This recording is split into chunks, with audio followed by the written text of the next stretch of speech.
Peggy 18.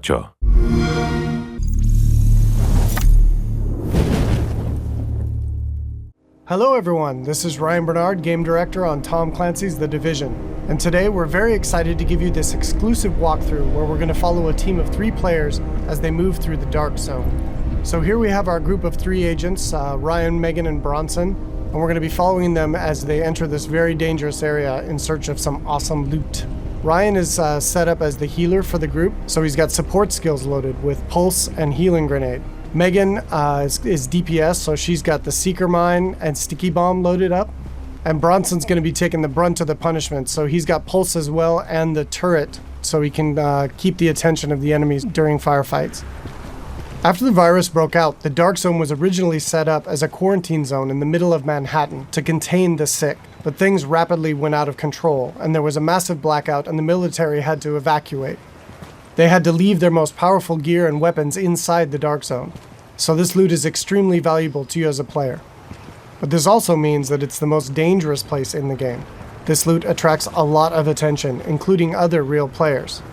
The Dark Zone is a multiplayer gameplay space in our world, which you can seamlessly enter without any loading screens. Outside of the Dark Zone, you can play in teams of up to 4, but once inside, you can decide to collaborate with other agents or betray them, kill them, and take their loot. As we climb the wall to enter, you can see the UI starts to cut out, because once inside the Dark Zone, we lose our connection to the outside world. And this area is highly contaminated, so we can see the players put on their masks to protect themselves from the virus, and then they're set to go.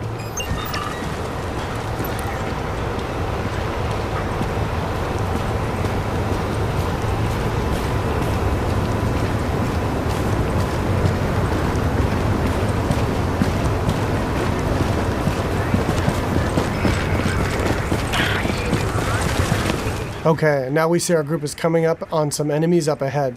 As we get closer, we can see that these are actually part of the Rikers faction.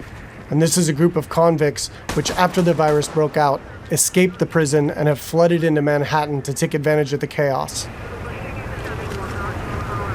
Here we can see Megan does a pulse, which gives the group information about what enemy types and levels that they'll be facing. And then we can engage. As you can see here, Bronson's going to go up right on top of him and take point, so he can take the attention of the enemies and draw aggro, and we can support him from behind with healing grenades, as you saw there, and covering fire.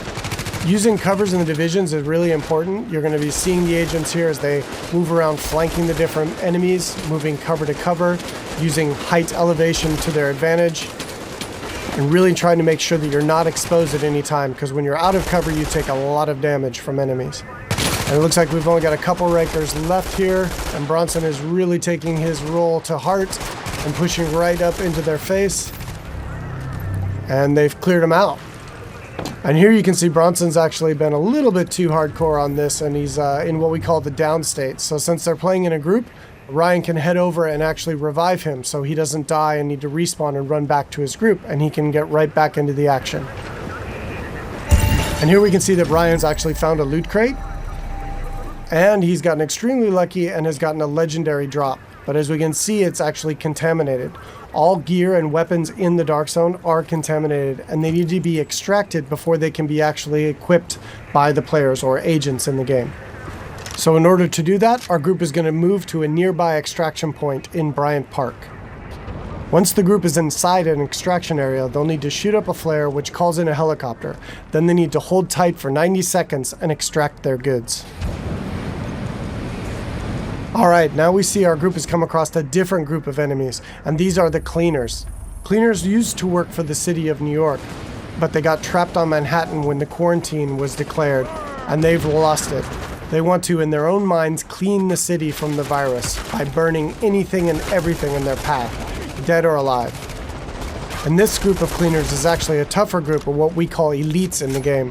They have much higher health pools and much higher damage output. So our group here is going to really have to work together using their weapons and skills to take them out. Of course, they drop much better loot and give a lot higher experience.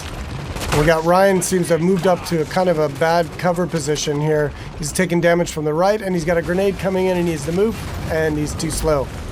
So he's going to need to top himself off with a nice self-heal. All right, so now we've dealt with the cleaners and we can move on towards the extraction area. But it looks like our group is not alone, and another group of players is in the same extraction area. In the Dark Zone, it's very important to find out player intention relatively quickly, whether or not they're a friend or foe. But it looks like these two are not interested in engaging, so our group's going to continue on and try to get that legendary weapon out. Extraction detected. Proceed with caution. Another team of agents has actually started an extraction, and our group is going to move to investigate.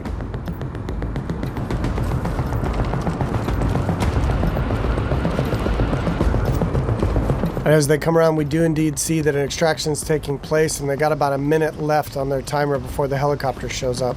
But we don't see the extracting team.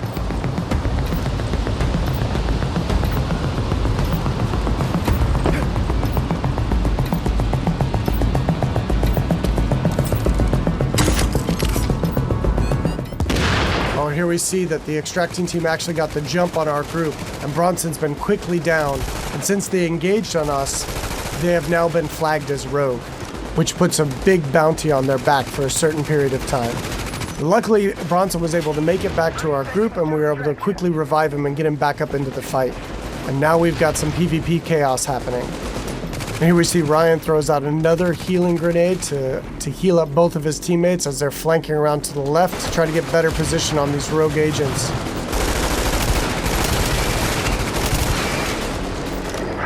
seconds. Alright, we see Megan's going to throw out another pulse, which really gives us good positioning on their locations. And here we can see another downside to going rogue in the Dark Zone. They have attracted another group of players, which is helping us take down this rogue group. And there we go. And of course, when you die in the Dark Zone, you drop any contaminated gear that you're currently carrying. It looks like the two groups now can divvy up the goods that they got from this rogue group. It looks like they've decided to just take out the new players and take all of the loot for themselves.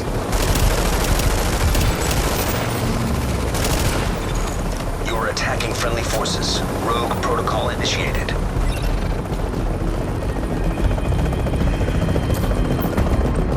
So now in order to secure this loot, to make sure it's theirs, they need to complete an extraction. So now our team has 90 seconds to control this area and to stay alive to get their loot out when the helicopter arrives. And you can see them fanning out into good cover positions here in case any other players come into the area or those groups that we engaged come back.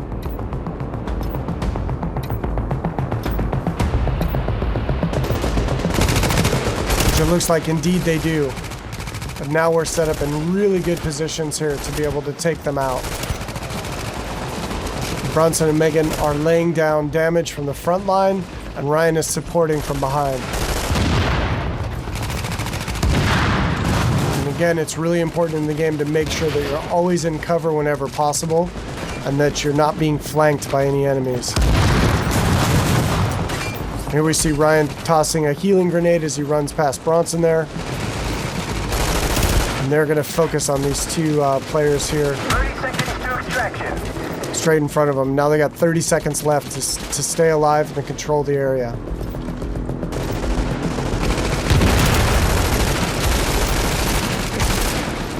And that was some nice coordination there. It looks like a double kill coming off. All right, and they dealt with the other group yet again, and now the helicopters arrived, so they were able to survive and be able to get their loot out, and will head back to their base of operations.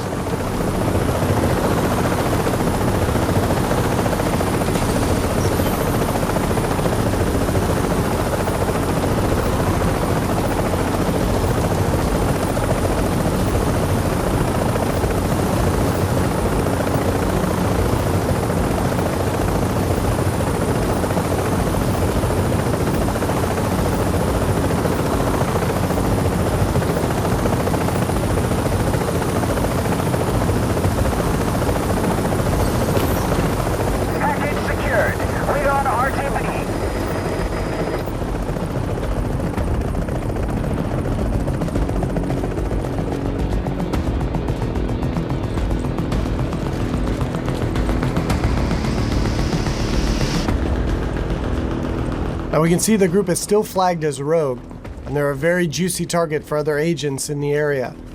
So they really should leave this area quickly and decide where to head out to next.